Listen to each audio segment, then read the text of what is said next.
नमस्कार। आज हम लीनियर कॉन्ग्रुएंसेस के सॉल्यूशन के बारे में पढ़ेंगे।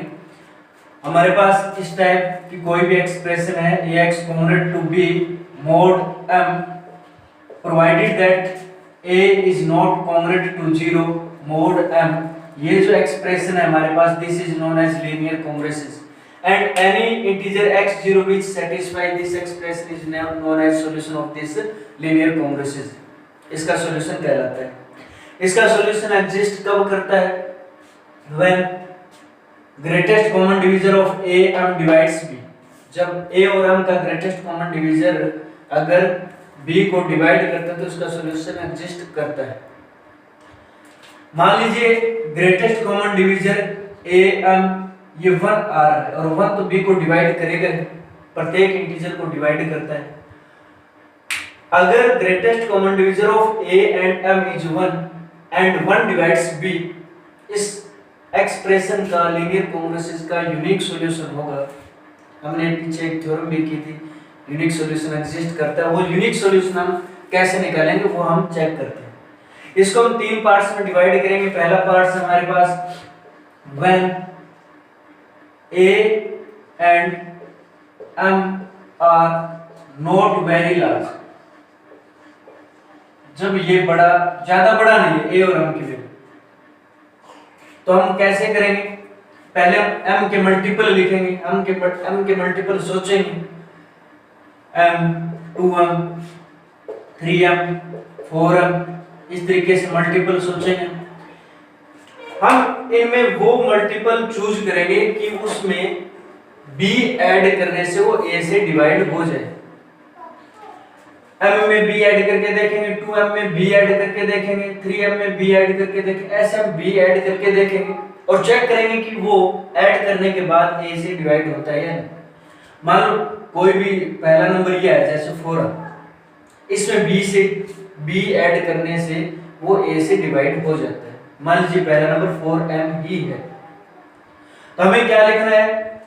0 is congruent to 4m mod m। पहला नंबर 4m था जिसमें b ऐड करने से वो a से डिवाइड हो जाता है, तो हम ये एक्सप्रेशन लिखेंगे। फिर इन दोनों को हम ऐड कर देंगे। ऐड करेंगे तो ax is congruent to 4m plus b mod m। Clear? 4m plus b a से डिवाइड होता है तो a को कैंसिल किया जा सकता है, a को कैंसिल करके हम सॉल्यूशन निकाल सकते हैं। फॉर एग्जांपल हमारे पास 13x is congruent to 10 mod 28। इसका सॉल्यूशन देखते हैं। a is equal to 13, b is equal to 10, m is equal to 28, and since greatest common divisor of a and m, that is 13 and 21, is equal to 1, so this linear congruence has unique solution। इसका unique solution होगा क्योंकि a और m का greatest common divisor 1 आ रहा है। Unique solution कैसे निकालेंगे? ये प्रोसेस हम काम में लेके आएंगे।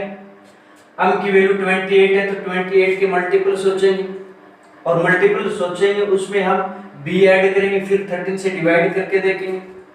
तो पहला जो मल्टीपल होगा 28 का जिसमें b ऐड करने से वो 13 से डिवाइड हो जाता है, वो नंबर क्या आएगा वो देखते हैं। पहला मल्टीपल 28, 10 ऐड करने से 38 आ रहा है जो कि 13 से डिवाइड नहीं होता।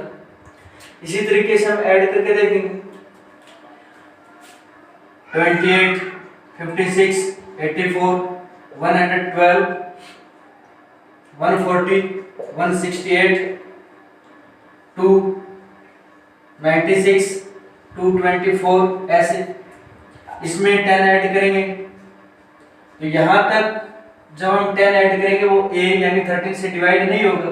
तो पहला नंबर कौन सा है? 224 है। 224 में 10 ऐड किया हमने 234, 196। तो पहला मल्टीपल 224 है जिसमें 10 ऐड करने से 234 आ रहा है जो कि 13 से डिवाइड होता है। पहला मल्टीपल कौन सा हुआ? 224। हम क्या लिखेंगे?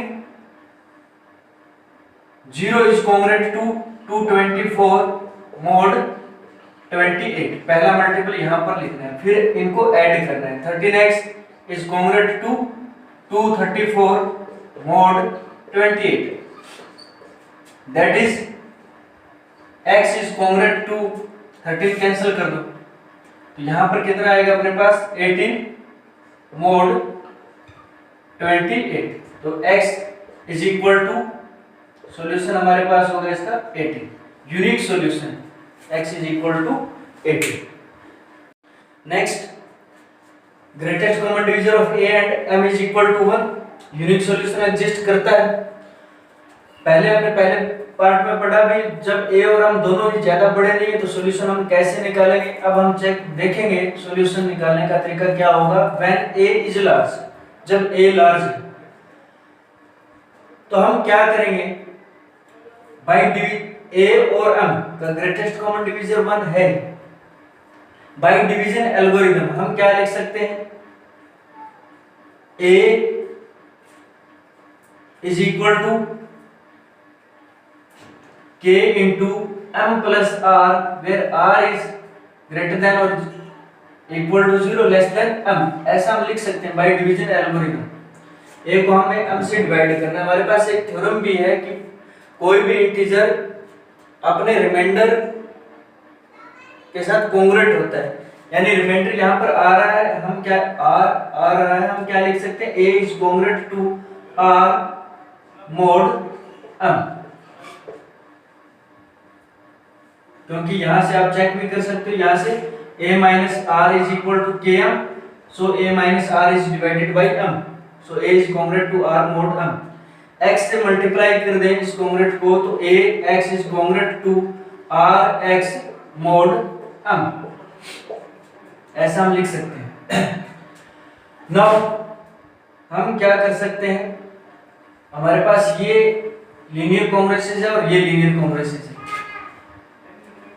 जो लीनियर कॉन्ग्रुएंसेस जो है वो एक रिलेशन है, इक्विवेलेंस रिलेशन है, यानी a is congruent to b mod m है, then we can write it as b is congruent to a mod m, ऐसा भी लिख सकते हैं हम।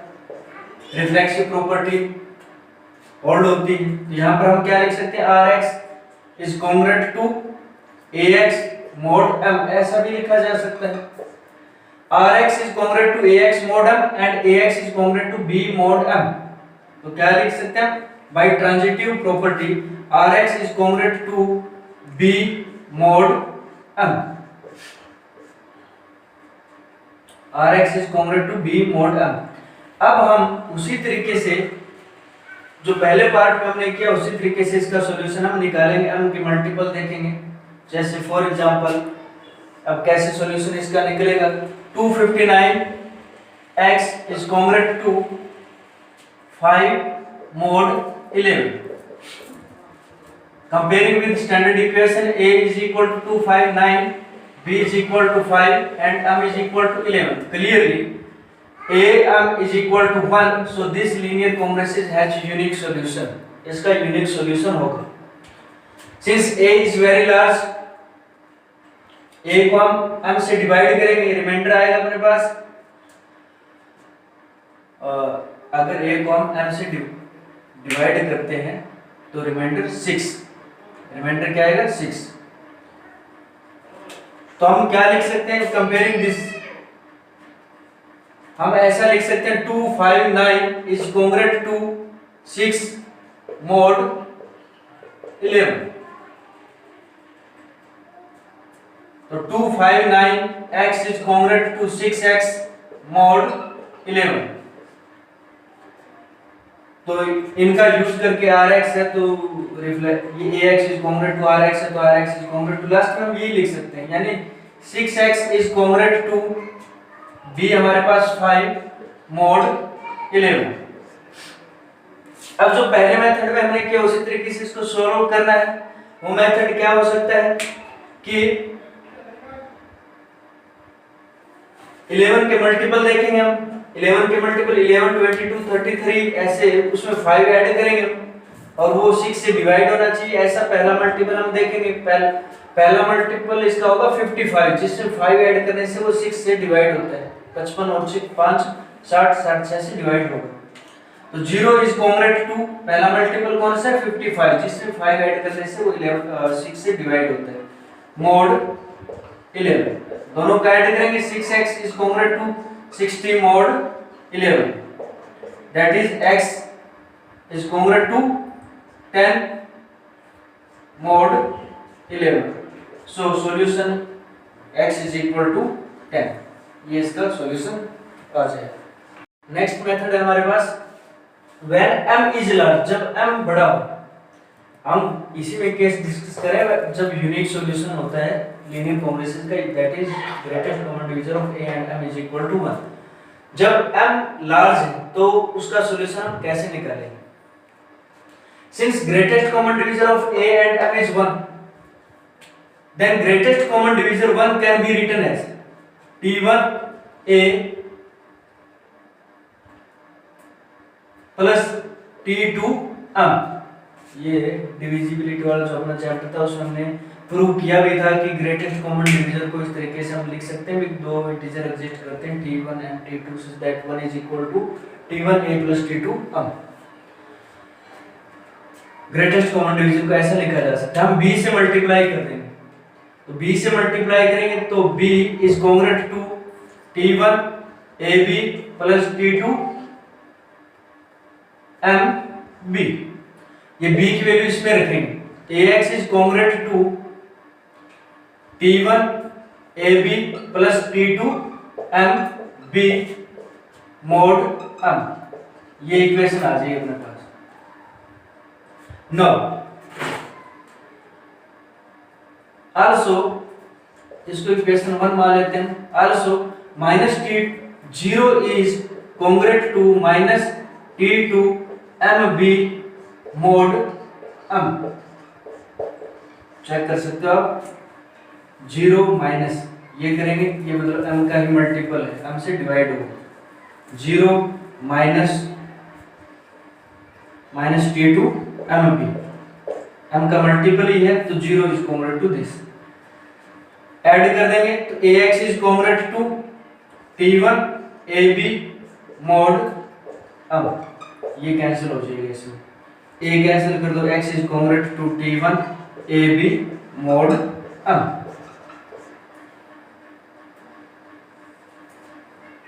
This is the solution, x is equal to t1 ab इसका सॉल्यूशन आ जाएगा, ये इसका सॉल्यूशन है। फॉर एग्जांपल देखिए, 3x is congruent to 2 mod 29। इसका सॉल्यूशन हमें देखना है। 3x is congruent to 2 mod 29। a हमारे पास है 3, b है 2, m है 29, am that is greatest common divisor of 3 and 29 is equal to 1। so this equation has this expression, this linear congruences as unique solution। वो unique solution हम कैसे निकालेंगे? हम ये मेथड अडॉप्ट करेंगे। a 3 है, m 29 है, 29 कैन बी रिटन एज, मतलब 1 को हम इस तरीके से एक्सप्रेस करने की कोशिश करते हैं। इंपॉर्टेंट, ये भी इंपॉर्टेंट है एक्सप्रेस करना। 29 is equal to 3 into 9 plus 2। Again 3 can be written as 2 into 1 plus 1। ये मेथड आपको ध्यान में ही होगा कैसे हम ग्रेटेस्ट कॉमन डिवीजन को एक्सप्रेस करते हैं। 1 from second equation, 1 is equal to 3 minus 2 into 1। 3 minus 2 की जगह फ्रॉम 1, 2 की वैल्यू आएगी 29 minus 3 into 9, 2 की वैल्यू फ्रॉम दिस और into 1। ठीक, तो 1 is equal to 3 into 1 minus 29 into 1 plus 9 into 3। 1 can be written as 10, 3 into 10 minus 29 into 1।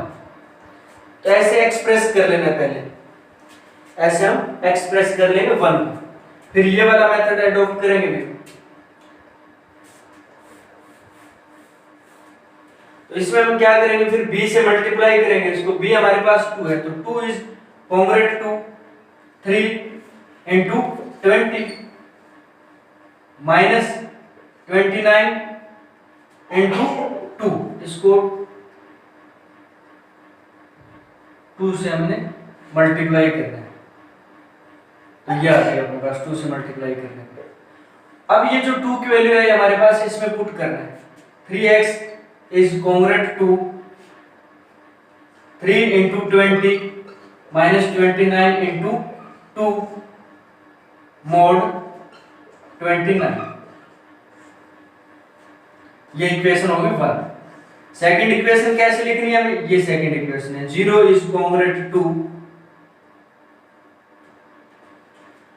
क्या लिखेंगे आप, माइनस ये वाला जो पार्ट है ना 29 के साथ, यानी अंग वाला जो पार्ट है, 0 इज कॉन्ग्रुएंट टू माइनस लिखेंगे, फिर ये वाला पार्ट माइनस और आएगा तो प्लस हो जाएगा 29 इंटू 2 मोड 29।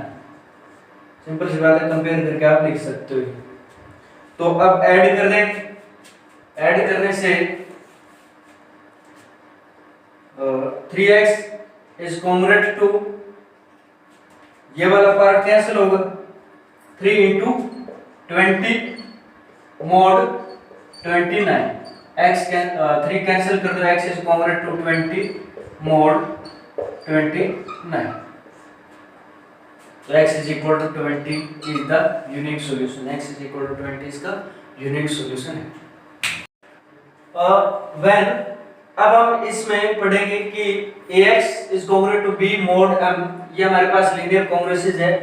अगर a और m का ग्रेटेस्ट कॉमन डिवीजर d जो 1 से बड़ा है, 1 के इक्वल नहीं, तो इस सिस्टम का सॉल्यूशन होगा या नहीं होगा, तो क्या होगा वो हम देखेंगे।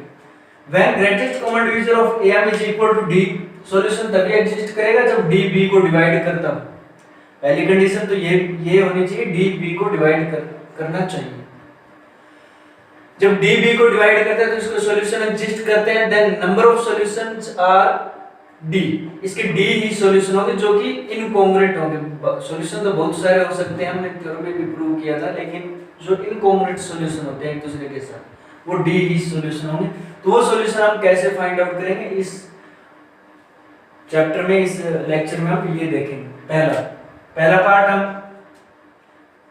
देखते हैं, when a and m are not very large, जैसे हमने यूनिक सॉल्यूशन वाले में किया, इसमें भी हम यही करेंगे, when a and m are not very large. तो करना क्या है हमें, जैसे a and m are not very large, am is equal to d है and d divides b, solution exist करता है, number of solution will be d। तो क्या करना है हमें, a is equal to, अगर a और m का ग्रेटेस्ट कॉमन डिवीजर d है, then a can be written as a1d, m can be written as m1d, and d is equal to b is equal to b1d, ऐसे भी लिखा जा सकता है, we can write। तो अगर हम चेक करें, इसको एक नई लीनियर कॉन्ग्रुएंसेस में चेंज कर लेना है। वो चेंज हम कैसे करेंगे, जैसे ये हमारे पास पूरी जो लीनियर कॉन्ग्रुएंसेस है उसको हम d से डिवाइड कर देंगे इसको, तो ये जो इक्वेशन होगी वो कुछ इस टाइप से आ जाएगी। a को अगर हम d से डिवाइड करेंगे तो यहाँ पर आ जाएगा a1, और यहाँ पर ये भी कंडीशन होगी भी a1 m1 is equal to 1। तो a1 यहाँ पर a1x आ गया, a1x इज कॉन्ग्रुएंट टू, यहाँ पर आ जाएगा b1 और यहाँ पर आ जाएगा मोड m1। इसका सॉल्यूशन, अब यहाँ पर a1 और m1 का ग्रेटेस्ट कॉमन डिवीजर 1 है, तो इसका सॉल्यूशन कैसे निकालते हैं वो हमने पिछले आर्टिकल में, पिछले लेक्चर में देखा, वैसे ही निकालना है। मान लो हमारे पास x का सॉल्यूशन कुछ भी आता है, जैसे x is equal to suppose करो c मोड m1 आ जाएगा, इसमें c मोड m1 आ जाता है। देन हम क्या करेंगे, इसके नंबर ऑफ सॉल्यूशन डी ही होंगे, वो डी सारे के सारे सॉल्यूशन निकालने पड़ेंगे। x माइनस सी, यहां पर इसका मतलब ये होगा कि m1 divides x minus c, that is x minus c can be written as k into m1, x is equal to c plus k m1। k की वैल्यू हम क्या पुट करेंगे, k from 0 to d minus 1, ये put करके हम x की सारी वैल्यू निकाल सकते हैं। फॉर एग्जाम्पल देखिए, 15x is congruent to 12 mod 21। इसका सॉल्यूशन देखते हैं हम कैसे निकलेगा। Comparing with standard equation a is equal to 15, b is equal to 12 and m is equal to 21। a और m का ग्रेटेस्ट कॉमन डिवीजर यानी 15 और 21 का ग्रेटेस्ट कॉमन डिवीजर आएगा 3 एंड 3 डिवाइड्स 12, यानी जो d है b को डिवाइड कर रहा है, तो इस लीनियर कांग्रेस का सॉल्यूशन एग्जिस्ट करेगा and number of solutions will be 3, क्योंकि d की वैल्यू 3 आ रही है तो तीनों सॉल्यूशन हमें निकालने पड़ेंगे। और तीनों सॉल्यूशन कैसे निकालेंगे हम, बड़ा ही सिंपल प्रोसेस है, यहां 3 से इसको डिवाइड कर दीजिए पूरी इक्वेशन को, तो 5x is congruent to 4 mod 7, ये आ जाएगा। यहां से उसको उसी प्रकार सॉल्व किया जा सकता है, क्योंकि यहां पर अब ये नई इक्वेशन आ गई है। यहां पर जैसे a 5 है, b 4 है और m 7 है, इनका ग्रेटेस्ट कॉमन डिवीजर 1 आ रहा है, तो इसको सॉल्यूशन एग्जैक्टली उसी वे से करना है जैसे हमने यूनिक सॉल्यूशन वाले में किया था। तो x जब हम सॉल्व करेंगे तो हमारे पास कर ही देता हूं मैं इसको सॉल्व, तो a 5 है, b 4 है और m 7 है, तो 7 के वो मल्टीपल देखना पड़ेगा जिसमें 4 ऐड करने से वो 5 से डिवाइड हो जाता हो। 7 का पहला मल्टीपल हुआ 7 प्लस 4 डिवाइड नहीं हो रहा, 14 प्लस 4 21 प्लस 4 डिवाइड हो जाता है, यानी हम क्या लिख सकते हैं 0 कॉन्ग्रुएंट टू 21 mod 7। तो 5x ऐड कर देते हैं 25 mod 7, x की वैल्यू क्या आएगी, x is congruent to 5 mod 7, that is 7 divides x minus 5, so x minus 5 is equal to 7k, x is equal to 5 plus 7k। अब k की वैल्यू हम क्या रखेंगे 0 1 2, k की वैल्यू क्या रखेंगे 0 1 2, तो पहली वैल्यू 0 रखने पर 5, 1 रखने पर 12 और 2 रखने पर 90, तो ये इसके तीन सॉल्यूशन आएंगे। अब हम देखेंगे व्हेन a इज लार्ज तो उसका सॉल्यूशन कैसे निकलेगा। Greatest common divisor of am is equal to d and d divides b, जैसे हमने अभी इसी लेक्चर में किया कि ये इक्वेशन कन्वर्ट हो सकती है किसमें, a1x is congruent to b1 mod m1, इसमें कन्वर्ट हो सकती है। यहां पर a1 बड़ा होगा थोड़ा, तो इसको एग्जैक्टली यहां पर a1 m1 is equal to 1 बनेगा, तो इस इक्वेशन लीनियर कांग्रेस को एग्जैक्टली उसी वे से सोल्व किया जा सकता है जैसे हम यूनिक सॉल्यूशन वाले में कर रहे हैं।